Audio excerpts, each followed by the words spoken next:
जैसी करनी वैसी भरनी। कुछ दिन पहले की बात है, मैं अपने भाई के घर यानी अपने मायके गई।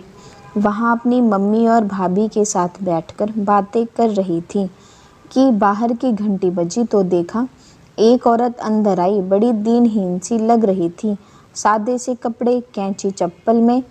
एकदम से उसको पहचान नहीं पाई।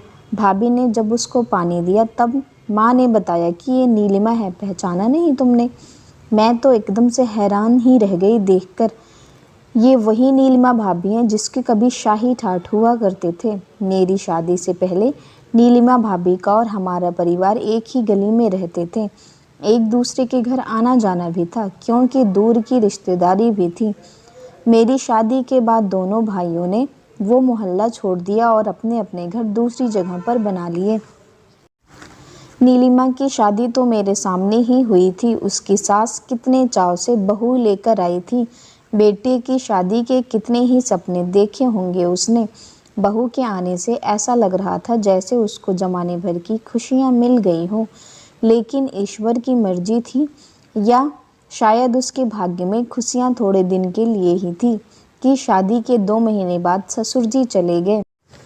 ससुर के जाने से बहुत जोर जोर से रो रही थी, लेकिन ससुर के जाते ही बहू ने अपने असली रंग दिखाने शुरू कर दिए। घर की मालकिन तो वो बन ही गई थी, लेकिन उसके अंदर जो गुरूर था वो भी अब बाहर आने लगा। बात बात पर सबसे लड़ पड़ती। सासू का तो उसने जीना हराम कर दिया। वो बेचारे एक जो असमय जीवन साथी का बिछोह, ऊपर से बहू के जुल्म बुढ़ापे में सहने को मजबूर हो गई थी। एक समय पर बहुत खुश दिल इंसान अब बेचारे को देखकर ही तरस आता था। बहू ने घर के मालिक होते हुए भी उन्हें एक छोटे से कमरे में रहने को मजबूर कर दिया। फिर ये भी सुना कि बहू उन्हें पेट भर खाना भी नहीं देती थी और ना ही उनके कपड़े धोकर देती है। बेचारी मैले कुचैले कपड़े में कभी गली में आती तो किसी से ज़्यादा बात नहीं करती, जैसे ज़िंदगी से रुष्ट हो गई थी। लेकिन बहू बिना बात के ही उन पर चिल्लाती रहती। कब तक सहती बेचारी। एक दिन वो चुपचाप चल दिए इस दुनिया को अलविदा कहकर। नीलिमा को मेरी भाभी और मम्मी ने कुछ कपड़े और खाने पीने का सामान दिया, चाय पिलाई और वो चुपचाप चली गई। जितनी देर वो बैठी एक अक्षर भी नहीं बोली। उसने जितनी भी बात की इशारे से ही की। उसके जाने के बाद मम्मी ने बताया कि सास ससुर के जाने से कुछ समय बाद ही नीलिमा की उल्टी गिनती शुरू हो गई। पहले तो उसके पति को बिजनेस में घाटा पड़ गया और उस पर कर्जा चढ़ गया और इसी के चलते उन्हें अपनी दुकान और मकान दोनों बेचने पड़े। पति ने कहीं नौकरी कर ली और किराए के घर में आ गए। नीलिमा के 2 बेटे थे। बड़ा बेटा अभी कॉलेज में था और उससे छोटा भी 12वीं कक्षा में। एक दिन उसके पति अपने ऑफिस गए और अचानक से चक्कर आया और गिर गए और फिर उठे ही नहीं। मुसीबतों का जैसे उन पर पहाड़ टूट पड़ा।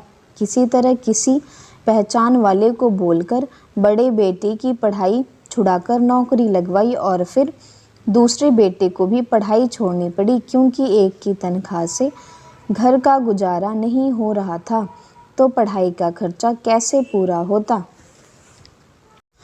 और एक दिन नीलिमा को इन्हीं सब टेंशनों के चलते पैरालिसिस का अटैक आया।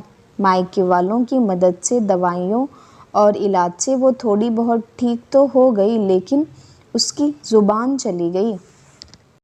अब ये हाल है कि बेटे भी उसको नहीं पूछते, ना ही कुछ खर्चा देते हैं। एक कमरे में अलग से रखा हुआ है जहाँ वो अकेली पड़ी रहती है। कभी कभी मेरे भाई के घर आकर ज़रूरत का सामान ले जाती है। वहाँ आने के लिए भी ऑटो वाले को समझाने के लिए घर से लिख कर ले आती है। मम्मी कहते हैं कि जब रोती है तो सिर्फ आंसू ही बहते हैं, क्योंकि आवाज़ तो भगवान ने छीन ही ली। जिस मुंह से उसने सासू को गालियां दी होंगी, आज उसमें बोलने की शक्ति भी नहीं बची। सच में घर के बुजुर्गों का दिल दुखाने वाला इंसान कभी न कभी तो अपने कर्मों का भुगतान अवश्य करता है। ये तो आंखों से देख लिया। यही है ज़िंदगी की सच्चाई। जो इस जन्म में करता है उसे यहीं भुगतना पड़ता है उसके कर्मों का फल।